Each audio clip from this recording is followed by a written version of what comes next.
Assalamualaikum warahmatullahi wabarakatuh. Welcome to my class students, class 5 subject English grammar.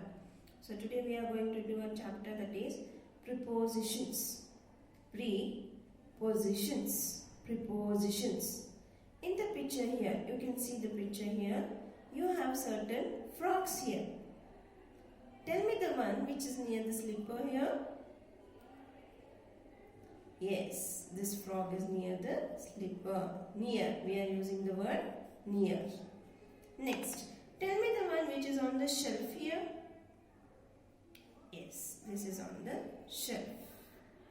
Like that many frogs are there. You have to circle the one which is given here. Let us learn what do you mean by prepositions. Prepositions are words that show the relationship of a noun or a pronoun to other word in a sentence. In simple words, we can tell that words which are used to show position of someone or something is nothing but preposition. A preposition can describe the position of something. It can describe the position of something, the time when it happens, or the way in which something is done. For example, position means place, preposition of place, time, preposition of time, way, that is direction, preposition of direction. We have different types of preposition. Preposition of position means place, time, way means it is movement or direction. Here are some commonly used prepositions. For example, of, as, to, on, in, and all these words are example for prepositions. A preposition is usually preceded by a noun or pronoun which acts as the subject of the preposition. It is usually also followed by a noun or pronoun which is the subject of preposition, which is the object of preposition. Let us look at some more prepositions with their objects. For example, preposition of time. See here. In 10 minutes. We tell, I am coming in 10 minutes. At 4 o'clock. Your father tells, I am having meeting at 4 o'clock. On my birthday. By today I will be completing my classwork. You tell that sentence now. Next we will learn about preposition of place. Above the shelf. The book is above the shelf. Among the crowd. Near the tank. In the pond. Preposition of movement. Into the pond. You just saw some examples of the frogs there.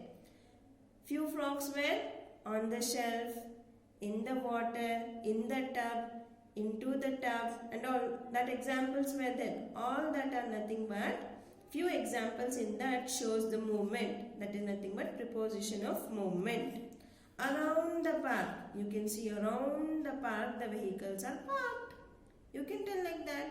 That is nothing but preposition of movement. Let us do the exercise. In these sentences, the objects of prepositions are in bold. You can see the bold letters here.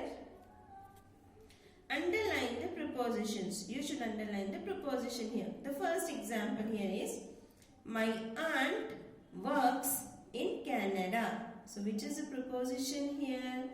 In. In is the preposition. It is showing preposition of place. In Canada. My aunt works in Canada. The rest of it you can do it by yourself, students. Complex preposition. The prepositions you have seen so far are all single word preposition. For example, in, for, on, into, and all. They are all single word preposition. Sometimes two words together make one preposition. They are called as complex preposition. Let us learn the examples here. For example, dash to inner, swimming is easy. What is the preposition used here? according to. According to. Two prepositions are used here. According to in a swimming is easy. Meera comes out to my house every day dash Sundays.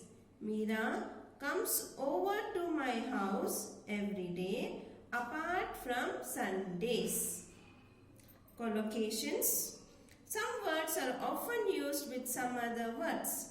We call this combination of words as collocations.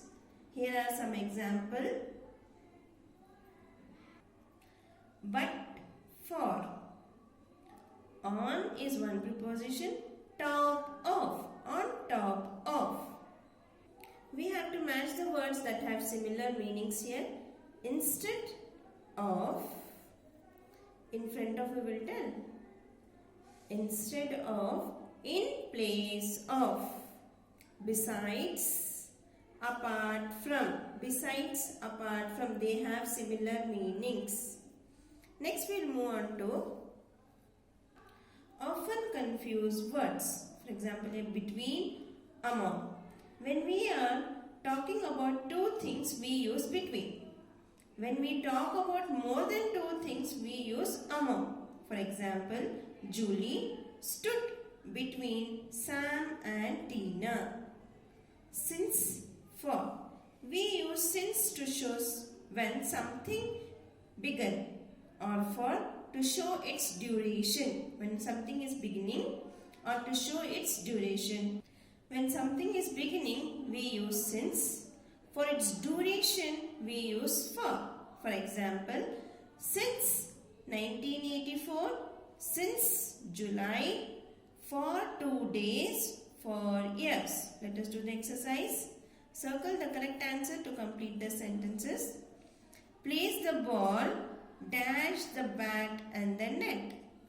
Place the ball between the bat and the net. Exercise E, activity to be done by yourself, student. Revision, that is F main and G main to be done by yourself. Jazakallah khair.